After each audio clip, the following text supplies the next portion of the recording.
rolling. Okay.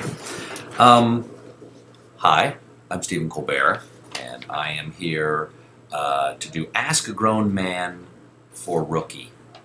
Okay. I'm honored to be considered a grown man. Thank you very much. Let's see. Here's the good stuff. All right, I got 4 questions here. Number 1. This is from Loretta, age 14. I know most men aren't jerks, but when guys, especially teenage guys, do stuff that catcall and make jokes about rape, do they know their behavior is harmful? Is that why they do stuff like that? Or is it because society has taught them to be misogynistic? I think, Loretta, I think that the reason why boys do this kind of stuff is to get your attention. And no, I don't think they know that it's harmful. Because I don't think they mean to be harmful. I just think they desperately want you to pay attention to them.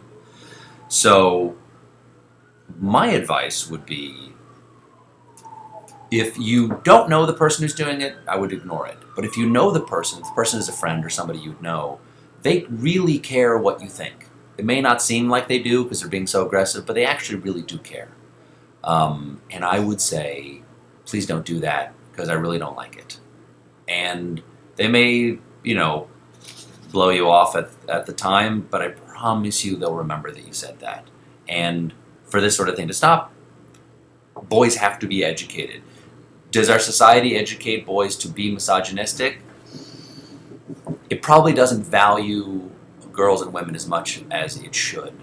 And boys probably see that as a signal that they can get away with things like devaluing women and being what they think of as sort of playfully or comically threatening, but they do need to be told that it's wrong. Or even more importantly, that you just don't like it because they want you to like them. So be honest with them about it if you know them again. And I think that's the best way to stop it. They'll pay attention. Okay. Now that I've solved that problem, okay. My dad won't let me sleep at my boyfriend's house, and there is no real reason for that. I assume it's because he's very closed-minded about sex, but when I try to discuss it with him, he gets very angry and refuses to talk about it. I've been with my boyfriend for a year, and my whole family approves of him. What do you think is the best way to talk to a dad like this to convince him to let me sleep at my boyfriend's house? Eve, age 19. Eve, I'm going to disappoint you here. You say there's no real reason that he won't let you sleep at your boyfriend's house. Well, he might have his own reasons. So, give your father that much credit. I don't know your dad. I don't know what his reasons are. One reason could be that while he may not actually be closed-minded about sex, after all, you exist, so he's fairly open-minded about it. But he may think that sex and a relationship aren't the same thing. And he might be someone who's traditional and wants you to have to be married, or even be older before he is comfortable with you having a physical relationship with a boy or a girl. When you try to discuss it with him, he gets very angry and refuses to talk about it. Well, maybe he's embarrassed to talk about sex with his daughter because it's a very intimate thing, and that's not unusual. Your dad's not, off the reservation here. And I realize I just made a reference to reservations, which is probably insensitive to Native Americans. Okay, let's see. I've been with my boyfriend about a year. My whole family approves of him. Approval of a boyfriend is not the same thing as sort of giving you carte blanche in terms of approving a sexual relationship with him. So they can still be nice and still like him, but they're not always the same thing. They don't have to be the same thing. And what do you think the best way to talk to your dad about? Convince him to let me sleep in my boyfriend's house. I don't know. I don't know, how to talk to your dad about this. I would just ask this. Why do you care what your dad thinks? Because you seem to care. Is it because you think he's got your best interest at heart and that he loves you? If that's the case, maybe don't try to convince him otherwise. Maybe there's some advice your father could give you in this regard that would be valuable to you, and convincing him otherwise isn't in your best interest. Again, I don't know what your dad's reasons are. But you're 19, you're legally an adult. Why are you still living at home? If you don't feel like you're ready to be out on your own, maybe you're not ready to be out on your own.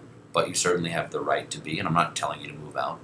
I'm just saying if there's a reason why you're still living at home and you feel like you still need your parents' help, it might be sort of an act of humility to say, if I need their help in ways that are both financially in terms of security, maybe it's not too much to ask to also accept their help in terms of relationship advice. And I'm sure that answer did not go over great with everyone, but what do you want? So there's this boy. Here's the next. Let's see. There's this boy. He's kind of mean to me and he lies to me a lot. But then other times he's a really great guy. He says he likes me and he treats me really well. How do you think I should proceed in this relationship? Charlie, 17, Tallahassee, Florida.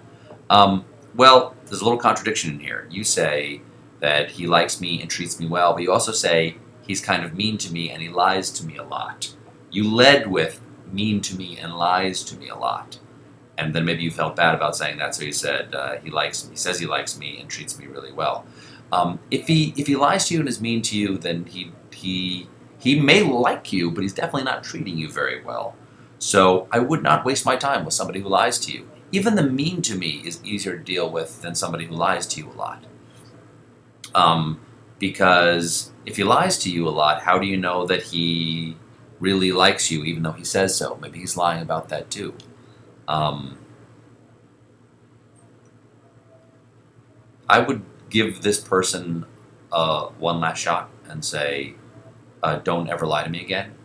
And say, because I like you, if you do like this person, I like you, and you say you like me, but a predicate of that relationship is that you can't lie to me and I can't lie to you. So I'm going to be honest with you and not lie and say this is your last chance. All right, and then kick him to the curb. All right, let's see. I would really like to know all the ways in which you can tell when a person likes you. Girls, boys, grown-ups, everyone. Love and cookies, Maria, 19, Mexico City. Maria, gracias por amor, and however you say cookies in Spanish. Let's see, how can you tell someone likes you? People show they like you in all kinds of different ways. But some basic ones are they want to hear your stories. They care how you feel. They want to make your day better. They want to listen to your problems. They reach out to you. Everybody wants to be loved. Everybody wants to have people pay attention to them. But if somebody goes to the effort to call you, reach out to you, write you, pay attention to you at a party, come over and talk to you, smile when they see you, ask you your problems, those are good signs that they like you because they're making the effort to not be so self-centered that they want you to do that for them. If somebody's giving you the gift of attention and wanting to know about your day and your problems, then they probably like you. If your happiness is more important than their happiness, or if they first are concerned about what's going on in your life instead of their life, that's a really good sign. Because one nice definition of love, I think, is that another person's happiness is more important than your own. And some early signs of that is that they want to make your day better by helping you unburden your own problems. Love and cookies. Cookies are also a really good sign that somebody likes you if they bring you cookies.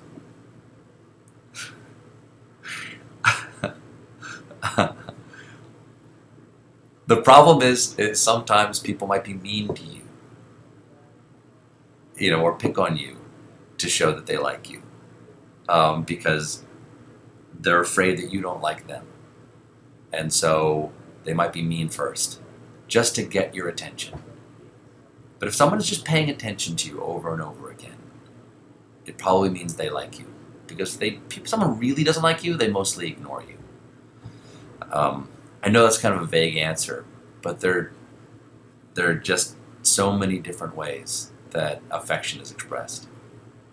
That's it. Those are the 4 questions. I hope these were not completely um, confusing. And thanks to everybody at Rookie for asking me to do this. This was fun. Thanks.